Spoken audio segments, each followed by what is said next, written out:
Mi hermanastro me robó mi herencia, pero no sabía que yo era el dueño de su empresa y que diseñé su vida laboral como una venganza de 20 años.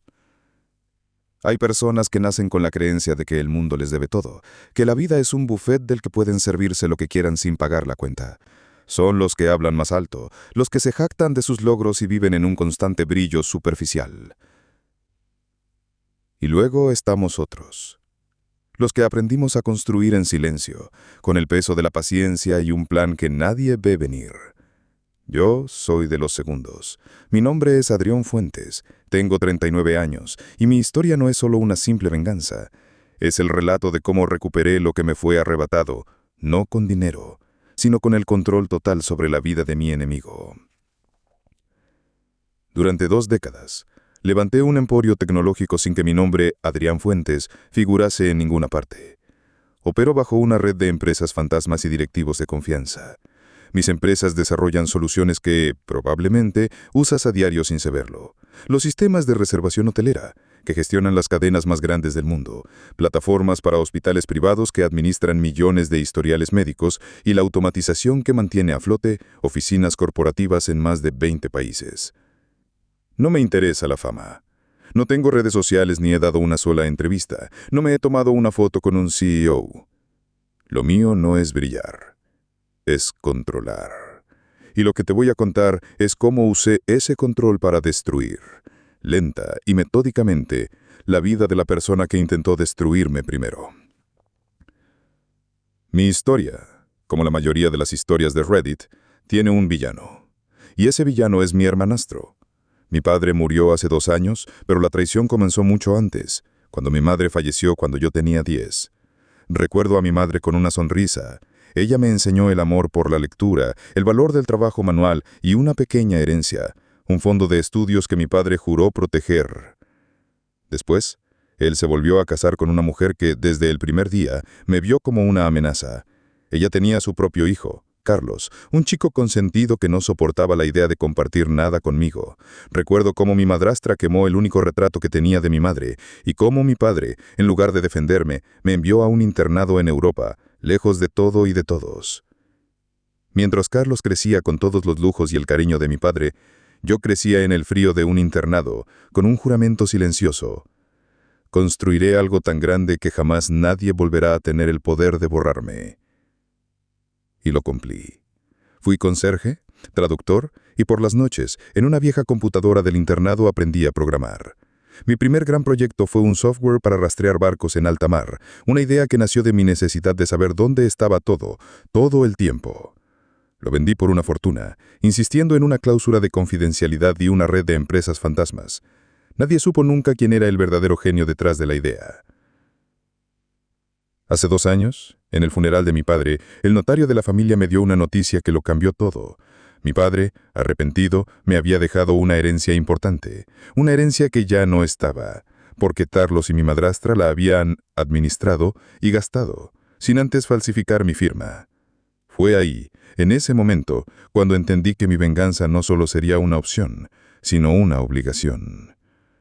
Llamé a un viejo amigo, un exmilitar que ahora era un detective privado, y le pedí un perfil completo de Carlos. Lo que me entregó me revolvió el estómago.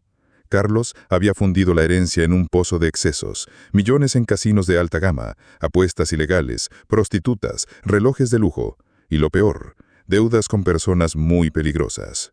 Y el detalle que selló su destino.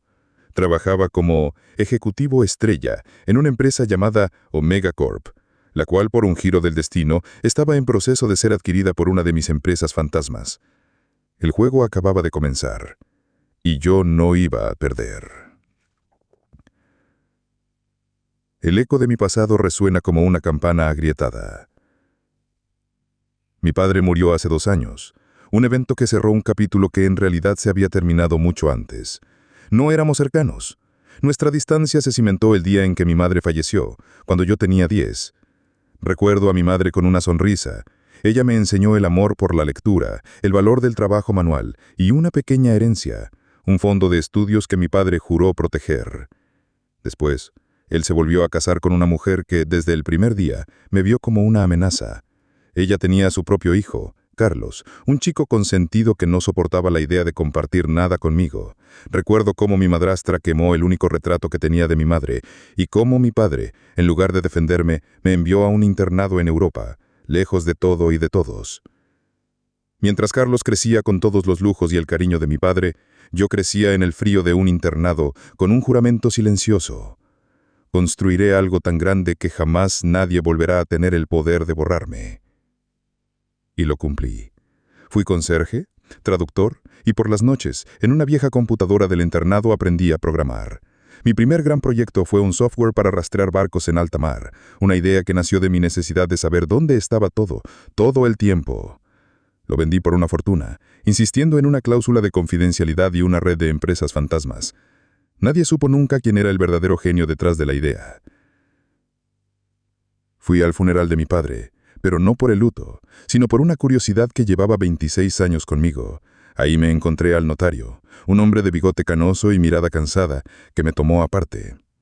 Me dijo que mi padre, arrepentido, me había dejado una herencia importante, una suma que me habría cambiado la vida.